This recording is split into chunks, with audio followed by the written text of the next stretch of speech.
मेघना एक बहुत ही प्यारी और खूबसूरत लड़की थी। एक कार एक्सीडेंट में मेघना के माता पिता की मौत हो जाती है। वहीं उसकी सारी जिम्मेदारी उसके मामा हरीश पर आ जाती है, जो कि एक लालची और लोभी किस्म का इंसान था। उसे जुआ खेलने की गंदी लत लग जाती है, जिसके चलते आए दिन वो किसी न किसी से पैसे उधार मांगता रहता। उसकी नजर हमेशा से ही अपनी बहन ममता के पैसों पर थी। एक दिन हरीश मेघना से मिलने उसके घर आता है। अरे हाय हाय बेटा, ये क्या हो गया? मेरी दीदी जीजाजी मुझे छोड़कर चले गए। हाय, अब क्या होगा? अरे मेरी मेघना बच्ची तो अनाथ हो गई। हाय मामा जी, अब क्या होगा? मैं अकेली रह गई। अरे मेरी बेटी, तू चिंता मत कर, तेरा मामा भी जिंदा है, मैं हूँ तेरे साथ।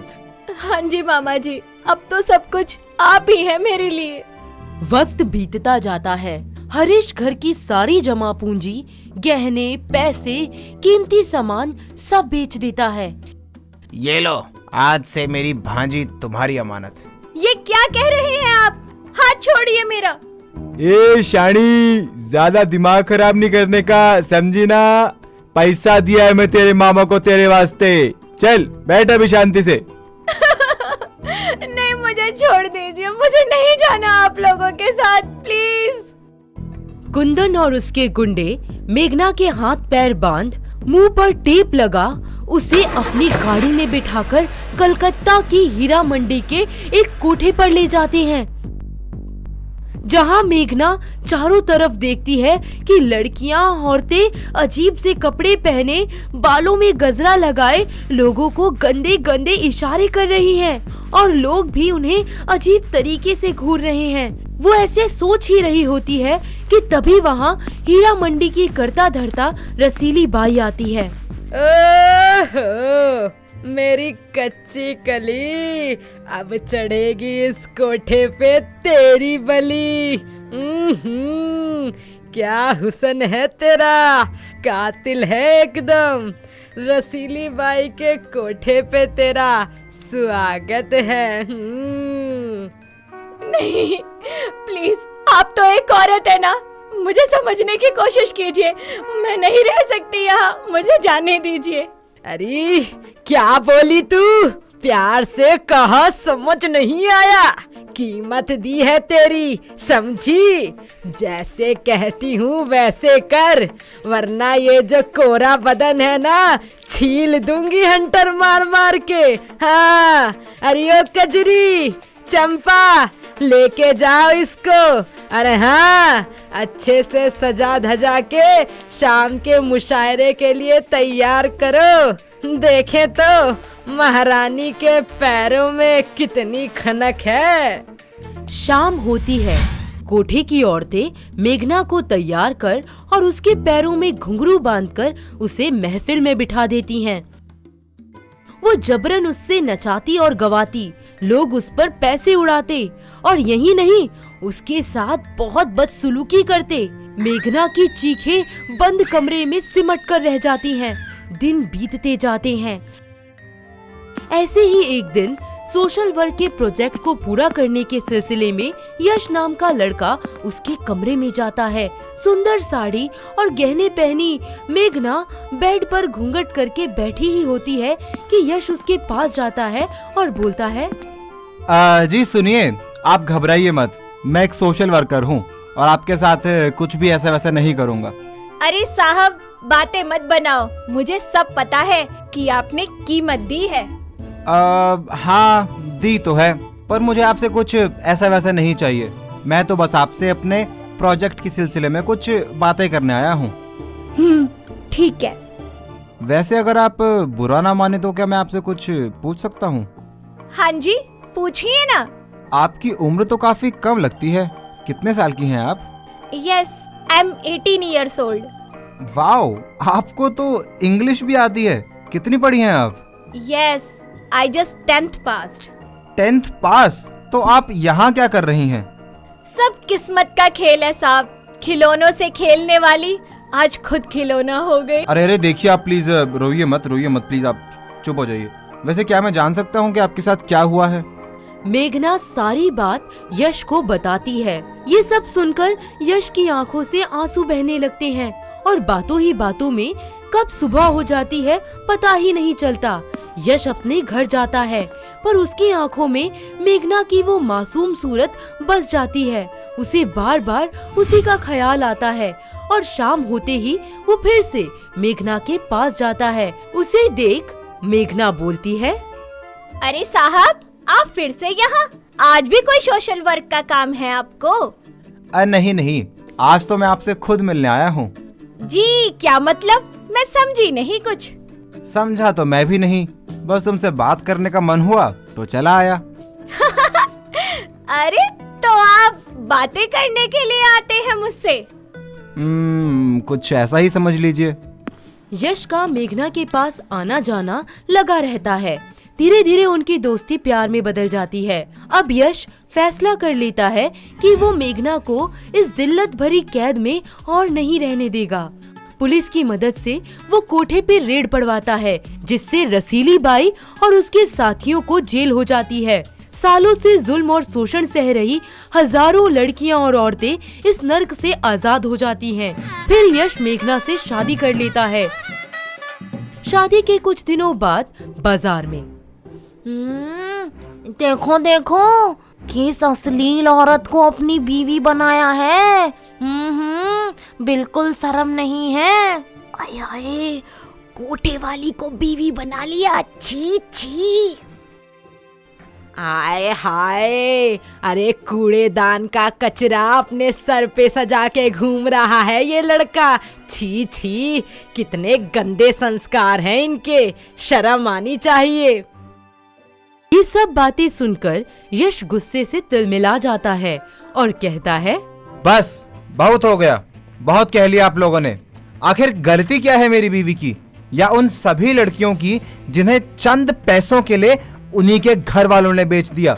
तब शर्म नहीं आई आप लोगों को, और आज बड़े आए हो शर्म का पाठ पढ़ाने के लिए। अरे जाओ, पहले अपने अंदर शर्म भरो, फिर किसी को पढ़ाना शर्म का पाठ। यश की बातें सुनकर सभी लोगों का सर शर्म से झुक जाता है। कुछ वक्त बीत जाता है। मेघना अपनी पढ़ाई फिर से शुरू करती है और खुद का एक नारी शक्ति नाम एनजीओ खोलती है और अपने जैसी मासूमों की जिंदगी संवारती है। एक फीमेल सेक्स वर्कर से एक कामयाब सोशल वर्कर बन जाती है। हिना नाम की एक बहुत ही सुशील और संस्कारी लड़की होती है। काम काज में तेज, पर उसमें एक कमी थी, वो ज्यादा पढ़ी लिखी नहीं थी। बचपन में ही उसकी माँ का साया उस पर से उठ गया था, इसलिए वो अपने पिता महेश के साथ रहती थी। महेश ज्यादा कमा नहीं पाता था क्योंकि उसे दिल की बीमारी थी, इसलिए हिना अपने पिताजी की सेवा में दिन रात लगी रहती। हिना के पिता को अपनी बेटी की शादी की बहुत चिंता लगी रहती थी। उसकी शादी के लिए रिश्ते तो बहुत आते थे, पर दहेज की ज्यादा मांग के कारण कोई भी रिश्ता नहीं जुड़ पाता था। ऐसे ही एक दिन उसके लिए रिश्ता आता है। बेटी, तेरी शादी के लिए रिश्ता आया है, अच्छे से तैयार होना। जी पिताजी, जैसा आप कहे, मैं अच्छे से तैयार हो जाऊंगी। अरे बिटिया रानी, कुछ खाने पीने का भी बना देना। ठीक है पिताजी, मैं समोसे बना देती हूँ। अरे अगर इन लोगों ने मेरे से दहेज मांगा तो मैं क्या करूँगा? मेरे पास देने के लिए सिर्फ थोड़े से ही पैसे हैं। अरे क्या करूं? हिना को देखने के लिए उसकी होने वाली सास रेणुका, ससुर सुरेश, ननद शोभा और मंगेतर रोहित उनके घर पर बैठे ही होते हैं। अरे बेटे रोहित, जाओ, जाकर थोड़ी देर बात करो हिना से अकेले में। जी पिताजी, अभी जाता हूँ मैं। क्या मैं आपको पसंद हूँ? आप कुछ बोल क्यों नहीं रही? जी, आप मुझे बहुत पसंद है। अरे कुछ तो बोलिए आप। जी मैं क्या कहूँ, आप ही कहिए ना कुछ। रोहित और हिना बात कर ही रहे होते हैं कि इधर सुरेश और रेणुका दहेज की बात शुरू कर 10 लाख की मांग कर देते हैं। महेश के पास सिर्फ 5 लाख ही होते हैं। वो उन्हें मनाने लगता है। समधी जी, थोड़ी सी तो दया करें मुझ पे। मैं कैसे इतने रुपयों का इंतजाम करूंगा? आप थोड़ी सी मेहरबानी कीजिए। मेरी बेटी बहुत ज्यादा सुशील और संस्कारी है, आपके घर को स्वर्ग बनाकर रखेगी एकदम। जी देखिए भाई साहब, आप 10 लाख का इंतजाम कर लीजिए, वरना हम चलते हैं। हाँ भाई साहब, मैंने कुछ सोचा है। ऐसा करते हैं कि 5 लाख मैं अभी दे देता हूँ और 5 लाख आपको शादी के बाद देता रहूंगा। नहीं भाई साहब, हमें मंजूर नहीं। अरे ठीक तो है भाग्यवान, 5 लाख शादी के बाद ले लेंगे। ठीक है, ऐसे ही कर लेते हैं, पर अगर कुछ हुआ ना तो तुम्हें पता है ना मेरा। हाँ अरे भाग्यवान, ये सब तुम मुझ पर छोड़ दो, मैं संभाल लूंगा। इस तरह हिना और रोहित की शादी पक्की हो जाती है और कुछ ही समय में उनकी शादी हो जाती है। हिना दहेज के एक ऐसे चंगुल में फंस जाती है जहां से निकलना बहुत मुश्किल हो जाता है और कुछ ही दिनों में उसकी सास अपने असली रंग दिखाने लगती है। वो उससे दहेज हड़पने के लिए टॉर्चर करना शुरू कर देती है। ऐसे ही एक दिन माँ जी, पता नहीं क्या बात है, आज सुबह से मेरा मन बड़ा बेचैन हो रहा है। अरे तू तो है ही मनहूस, जरूर कुछ होने वाला होगा। अरे क्यों सुबह सुबह मनहूसियत फैला रही है, जा यहाँ से।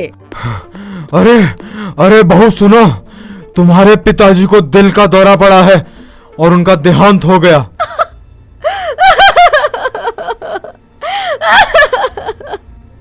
ये क्या कह रहे हैं आप? नहीं, ऐसा नहीं हो सकता बाबूजी। मुझे जल्दी उनके पास ले चलिए। हिना तुम मेरे साथ चलो, हम अभी चलते हैं। हिना जैसे ही वहां पहुंचती है तो देखती है कि उसके पिताजी स्वर्ग सिधार चुके हैं। हिना बिलक बिलक कर रोने लगती है। अरे ओ कुलक्षणी, तेरा बाप तो दहेज के पैसे पूरे किए बिना ही मर गया। माँ जी, मेरे पिताजी तो रहे नहीं और आपके सिवा मेरा इस दुनिया में अब कोई नहीं है। भगवान के लिए मुझ पर रहम खाओ, मुझ पे जुल्म मत करो माँ जी, मैं आपके आगे हाथ जोड़ती हूँ। अरे बंद कर अपना ये इमोशनल ड्रामा। मैं अपने बेटे रोहित की शादी ना दोबारा करवाऊंगी और उससे जो मुझे बहुत सारा दहेज दे। अरे तू निकल मेरे घर से। हाँ नहीं माँ जी, मुझे घर से मत निकालिए, प्लीज प्लीज मुझे घर से मत निकालिए। रोहित दूर खड़ा ये सब बातें सुन लेता है और वहाँ आ जाता है। माँ, ये कैसी बात कर रही हैं आप? हिना मेरी बीवी है और उसके साथ आप ऐसा बर्ताव कैसे कर सकती हैं? हिना इस घर से कहीं नहीं जाने वाली, समझे आप लोग? वाह बेटा वाह, कल की आई लुगाई के खातिर अपनी माँ से जुबान लड़ा रहा है। मैं जुबान नहीं लड़ा रहा माँ, जो सही है वही बोल रहा हूँ। रोहित की बात सुनकर रेणुका मुंह बनाकर वहाँ से चली जाती है और कुछ ही दिनों में रोहित अपनी बहन का रिश्ता एक अच्छे घर में कर देता है, परंतु दहेज का इंतजाम नहीं कर पाता और अपनी बहन की विदाई बिना दहेज के ही कर देता है। ऐसे ही दिन बीतते जाते हैं और एक दिन शोभा के ससुराल से बेहद दुखद सूचना आती है कि शोभा अब इस दुनिया में नहीं रही। हे भगवान, हाय मेरी बेटी, हाय। अजी क्या हुआ हमारी बेटी को? अरे बोलिए ना, कहाँ है हमारी बेटी, कैसी है? माँ वो शोभा को उसके घर वालों ने दहेज ना देने के लिए मार डाला। माँ वो हमारे बीच नहीं रही। माँ, हाय शोभा मेरी बच्ची, ये सब इसकी वजह से ही हुआ है। इसने हमें दहेज के पूरे पैसे दिए होते तो आज मेरी बेटी है। नहीं माँ जी, ये कैसे बातें कर रही हैं आप? नहीं, ऐसा नहीं है। कल जा यहाँ से। अरे तेरी वजह से दहेज नहीं दे पाए हम। अरे छोड़ो बहू को, गलती इस बेचारी की नहीं बल्कि गलती तुम्हारी है। भला किसी के साथ बुरा करके कोई सुखी कैसे रह सकता है? ये सब सुन रेणुका को अपने किए का पछतावा होने लगता है। उसका मन आत्मग्लानि से भर जाता है। वहीं उसका बीपी बहुत लो हो जाता है। उसे चक्कर आने लगते हैं, जिसके कारण वो जमीन पे गिर जाती है। उसकी बहू हिना अपनी सास रेणुका को संभालती है और पानी के छींटे मारकर उसे होश में लाती है। अपनी बहू को इस तरह अपने पास देखभाल करते देख वो रोने लगती है और उससे माफी मांगती है। अरे बहू, मुझे माफ कर दे। मुझे अपनी गलती का एहसास हो रहा है। हाँ। नहीं नहीं माँ जी, आप माफी मत मांगिए। फिलहाल शोभा दीदी के साथ जो भी हुआ, हमें उसके खिलाफ आवाज उठानी होगी, मिलकर लड़ना होगा। हम उन्हें इंसाफ दिलाएंगे। हाँ बेटी, सही कह रही हो। मैंने लालच में आकर तुम्हारे माँ बाप से दहेज मांगकर कितना गलत किया। अगर मैं समधी जी को दहेज के लिए बार बार ना बोलती तो शायद वो आज इस दुनिया में होते। माँ जी, अब बीती बातों के बारे में मत सोचिए। फिलहाल ये सोचिए कि शोभा दीदी को इंसाफ कैसे दिलाना है। रेणुका अपनी बहू हिना की बात सुन भावुक होकर उसे गले से लगा लेती है और अपनी बेटी शोभा के खिलाफ हुए अन्याय के लिए उनका पूरा परिवार न्यायालय में जाकर इंसाफ के लिए गुहार लगाता है। इस तरह शोभा का पति, उसकी सास और ससुर को उम्र कैद की सजा हो जाती है। साथ ही हिना के पूरे ससुराल, खासकर सास रेणुका की रूढ़िवादी सोच में परिवर्तन आता है। अब वो इंसानों का वस्तुओं से तोलमोल करना बंद कर देती है। अर्पिता नाम की एक कामचोर लड़की होती है। उसकी शादी गौरव नाम के एक बहुत ही समझदार लड़के से हो जाती है।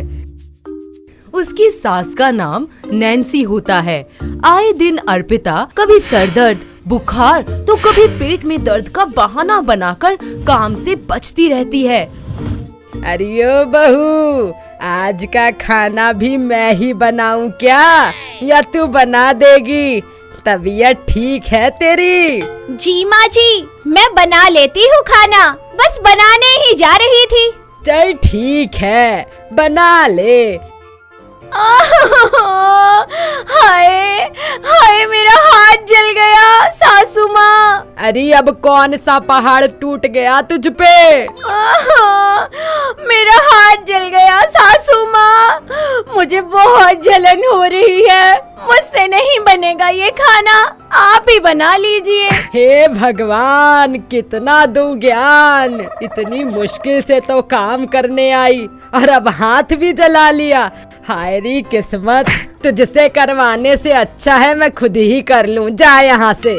ये बात सुनते ही अर्पिता मन ही मन खुश हो जाती है और अपने कमरे में जाकर सो जाती है। और हर रोज ऐसा ही कुछ ना कुछ होता रहता। ये सब देखकर गौरव को बहुत गुस्सा आता है और वो अर्पिता से कहता है, देखो, मैं तुम्हें आजकल खूब नोटिस कर रहा हूँ। तुम मेरी माँ से सारा काम करवा लेती हो और खुद सोती रहती हो। मेरी तो तबीयत ही खराब रहती है, तो इसमें मेरी क्या गलती? तुम्हें तो मेरी जरा भी फिक्र नहीं है गौरव। तुम ये बीमारी के नखरे मुझे मत दिखाओ, मैं सब जानता हूँ। तुम्हें बस सोना आता है, सोना। देखो अर्पिता, अगर लंबे समय तक ऐसा ही चलता रहा ना तो मैं तुम्हें घर में नहीं रहने दूंगा। क्या कहा तुमने? मुझे बस सोना आता है? कल को बीमारी की हालत में काम करते करते अगर मैं मर गई ना तो फिर भुगतते रहना तुम। हाँ, ठीक है, जाओ। अच्छा सुनो, अगर मरोगी ना तो कुछ खा कर मरना। भूखे पेट मरोगी तो ज्यादातर आत्माएं चुड़ैल बन जाती हैं। क्या कहा आपने मुझे? चुड़ैल? हाँ, आपकी हिम्मत कैसे हुई मुझे ऐसा कहने की? चुड़ैल लगती हूँ आपको मैं? हाँ, और वो भी बरगद के पेड़ वाली। चलो अब जाओ यहाँ से, कपड़े प्रेस कर दो फटाफट से। खुद ही कर लो जाके, मैं नहीं करूँगी कुछ भी। अपने पति से बहस करने के बाद अर्पिता वहाँ से चली जाती है और मन ही मन सोचती है, वैसे आइडिया बुरा नहीं है। क्यों ना मैं झूठा ड्रामा करूं अपने अंदर भूत प्रेत आने का।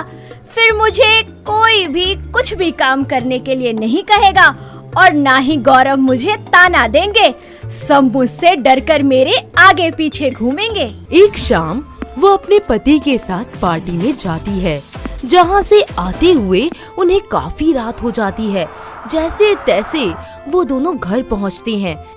तभी उसकी सास नैन्सी गुस्से से तिलमिलाती हुई बोलती है, अरे वाह वाह, काम के नाम पर तो बहू तू है जीरो और घूमने के नाम पर बनती है हीरो। क्यों रे गौरव, टाइम देखा है? रात के 12 बज रहे हैं। भूत चुड़ैल घूमते हैं इस टाइम।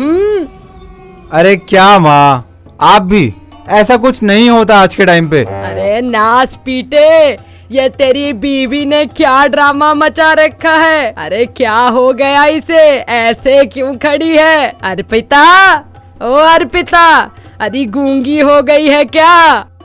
हाथ छोड़ दे मेरा बुढ़िया, वरना तुझे कच्चा चबा जाऊंगी। अर्पिता, ये कैसी बात कर रही हो तुम माँ से? माफी मांगो अभी के अभी। और ये बाल क्यों बिखर रखे हैं? अभी पार्टी तक तो ठीक थी, क्या हो गया आते आते? डिस्को डांस करना है? नहीं बांधूंगी अपने बालों को। बताओ क्या कर लोगे तुम? अरे अरे तेरी आवाज को क्या हो गया है? ऐसे क्यों बोल रही है?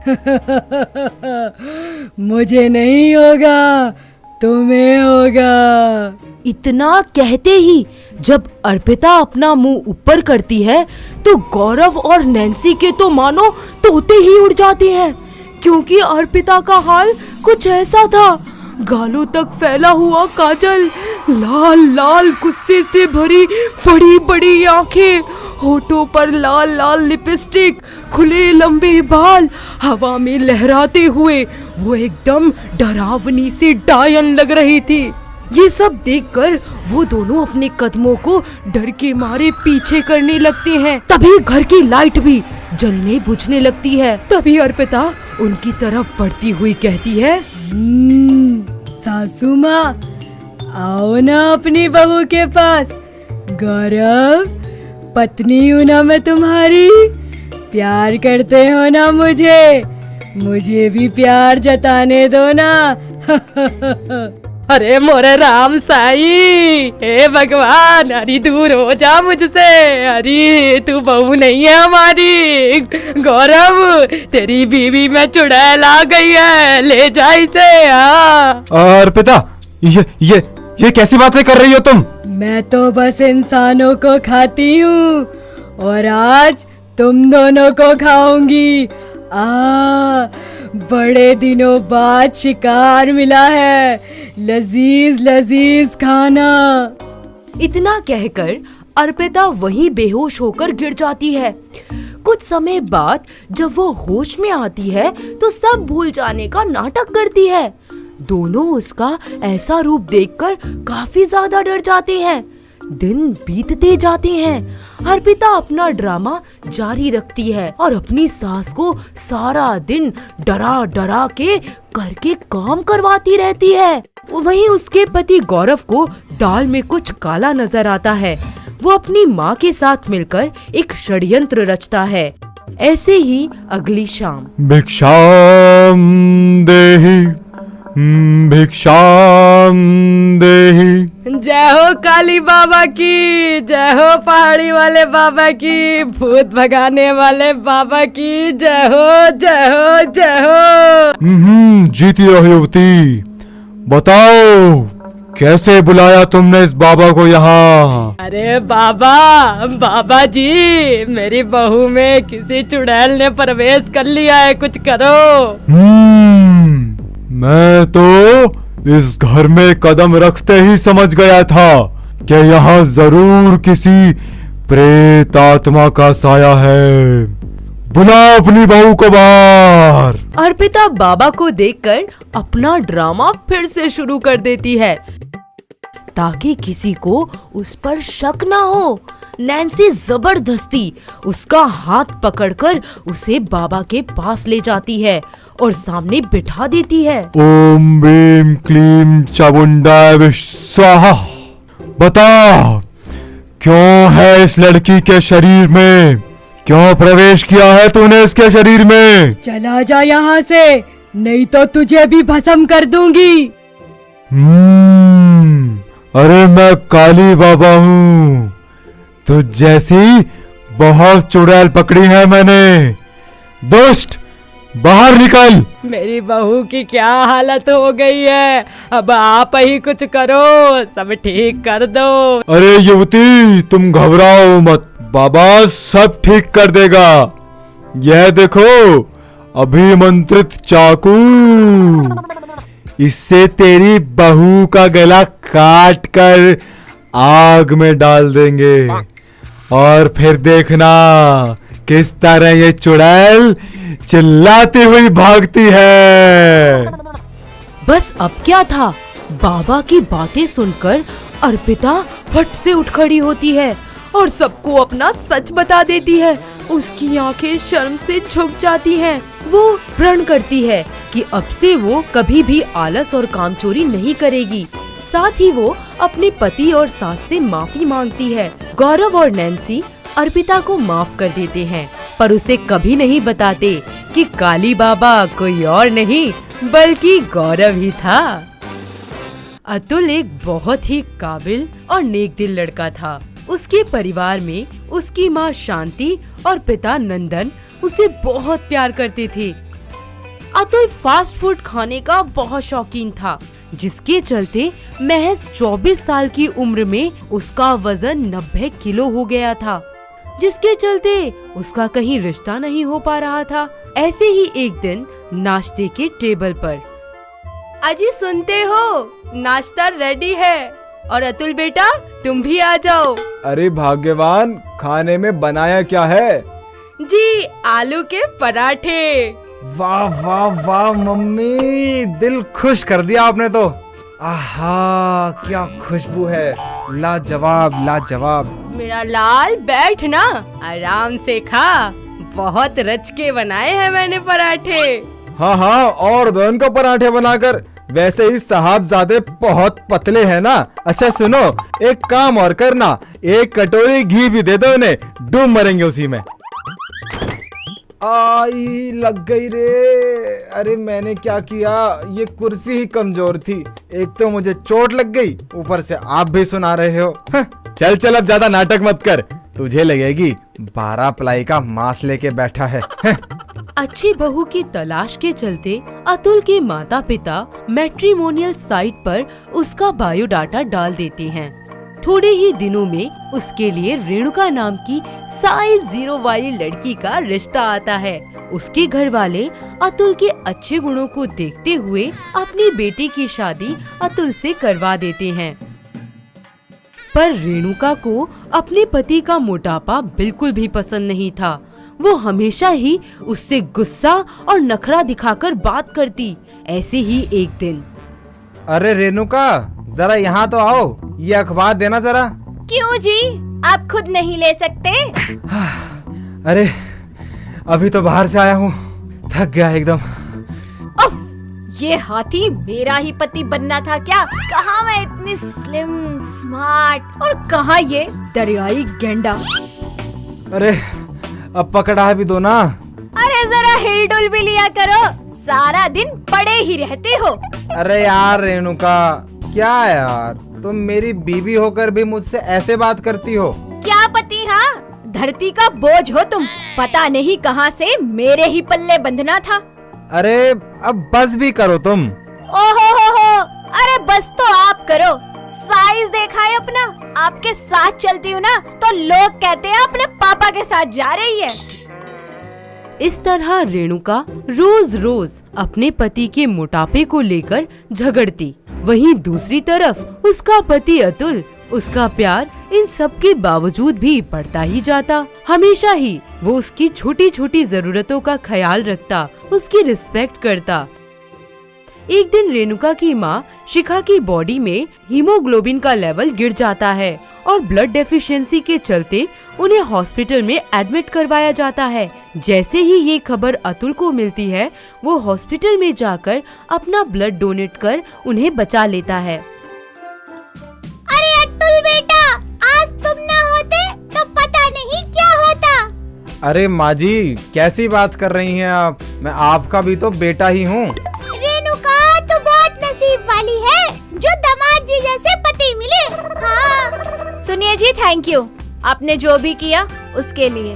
अरे थैंक यू कैसा, वो मेरी भी तो माँ ही है ना।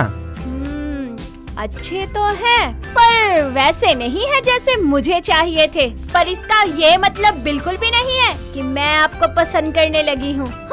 हाँ हाँ पता है, जानता हूँ अच्छा लग रहा है तुम्हें, पर कहोगी कभी नहीं।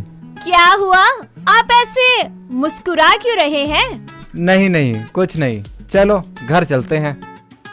रेणुका के दिल में धीरे धीरे अतुल के लिए प्यार जागने लगता है। एक दिन उसकी सहेली उसके घर आती है, जिसे देख वो बहुत खुश होती है। अरे रिंकी, कहाँ थी तुम? शादी के बाद तो तुम जैसे गायब ही हो गई। आज मिल रही हो तब से। बस यार मेरी छोड़ तू, बता जीजू कहाँ है, कब मिलवा रही है उनसे? अरे और कहाँ, यही होंगे कहीं, अपना मोटापा मेंटेन करने में लगे होंगे। क्या मतलब है तेरा? अरे मेरी छोड़, तू बता रिंकी, तेरा पति तो बहुत स्लिम यंग था, कितनी लड़कियां मरती थी उस पर। यार पर अब तो सब बदल गया है। अरे क्या हुआ? और ये तेरे बदन पर निशान कैसे हैं? सब ठीक तो है ना? यार पता है, मेरा पति मुझे दहेज के लिए रोज मारता है। मैं तो बहुत दुखी हो गई हूँ, और अब ना मैं अपने पति से तलाक लेने वाली हूँ। हाँ। हे भगवान, मैं कितना गलत सोच रही थी अपने पति के बारे में। वो कितने नेक दिल हैं। हाथ उठाना तो दूर की बात है, आज तक ऊंची आवाज में बात तक नहीं की उन्होंने। ओ मैडम, तुम कहाँ खो गई? नहीं नहीं, कहीं नहीं। तभी वहाँ अतुल हाथों में गर्मा गर्म कॉफी की कप लिए आता है और रेणुका और उसकी सहेली को देता है। तभी रिंकी बोलती है, अरे जीजू, आपने क्यों तकलीफ की? इसमें तकलीफ कैसी? रेणुका भी तो सारा दिन काम करती है ना, तो क्या मैं नहीं कर सकता उसके लिए कुछ? वाओ जीजू, ओ माय गॉड, कितनी मस्त कॉफी बनाई है आपने। अरे साली साहिबा, बहुत बहुत शुक्रिया आपका। अच्छा अब आप दोनों बातें करो, मैं चलता हूँ। कुछ चाहिए हो तो बता देना, ठीक? एंजॉय। यार तू कितनी किस्मत वाली है। तेरा पति मोटा है पर तेरा कितना ख्याल रखता है। रियली यार, यू आर सो लकी। अपनी सहेली से बात करने के बाद रिंकी अपने घर चली जाती है और रेणुका को एहसास होता है कि वो कितना गलत सोच रही थी अपने पति के बारे में। भले ही उसका पति मोटा है, पर उसने कभी उससे बदतमीजी से बात नहीं की, उस पर हाथ नहीं उठाया और उसे किसी भी चीज की कमी नहीं होने दी। जी सुनिए, मुझे कुछ कहना है आपसे। कहो, क्या बात है? जी वो ना, मैं वो आपसे। अरे बात क्या है? कुछ कहोगी भी या फिर सिर्फ कंफ्यूज ही रहोगी?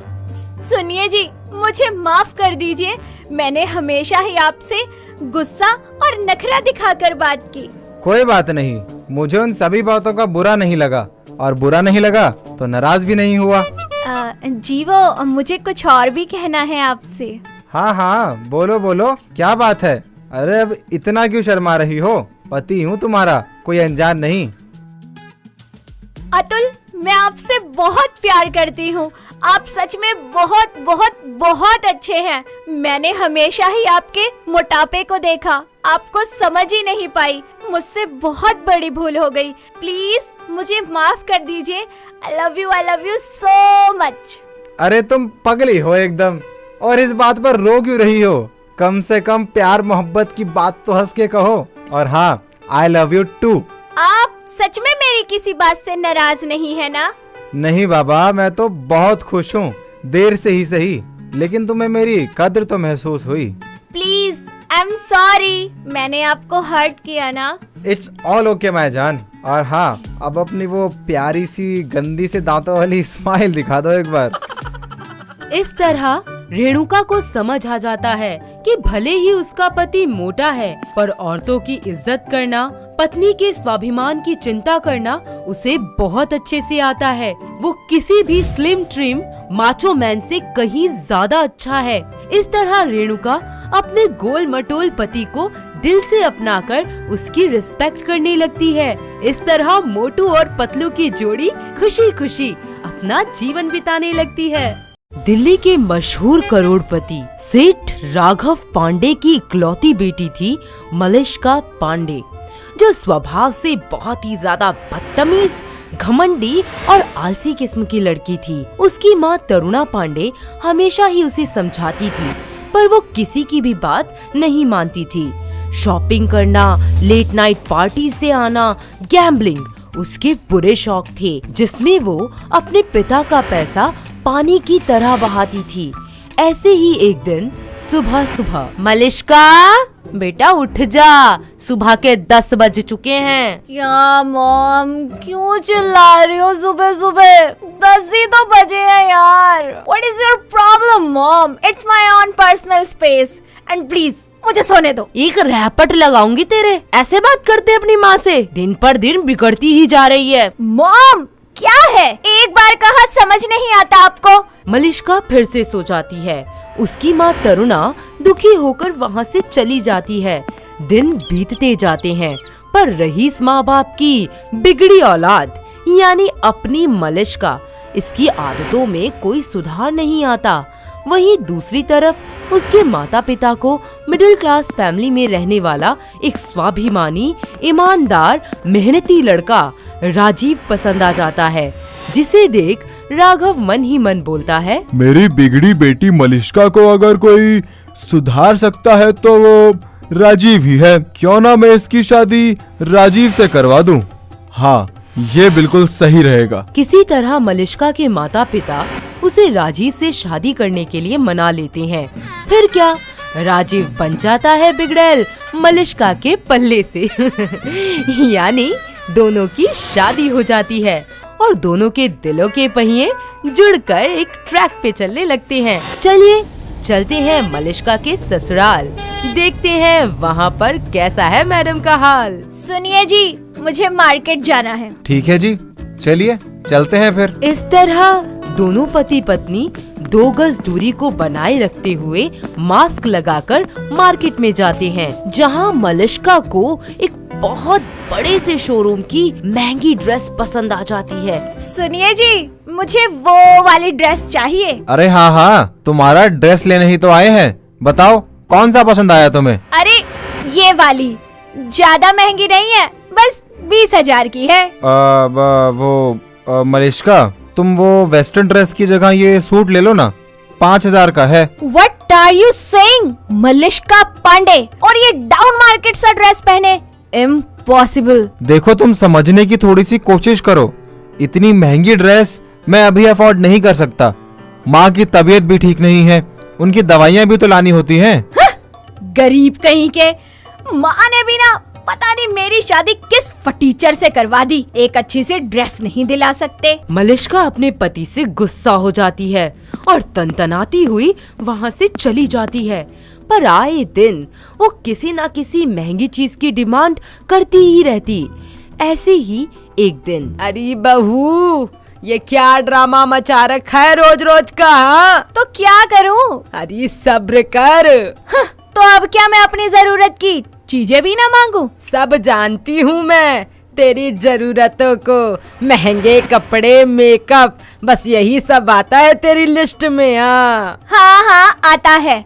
तो घर का काम भी करना, अपनी जरूरत की लिस्ट में डाल ले, कुछ भला हो जाए करम जली। जुबान संभाल कर सासू माँ, आप जानती है ना कौन हूँ मैं। हाँ हाँ, सब पता है बहू, तू बहुत बड़े करोड़पति की बिगड़ी औलाद है, पर क्या घर का काम नहीं करेगी? हाँ, क्या कहा?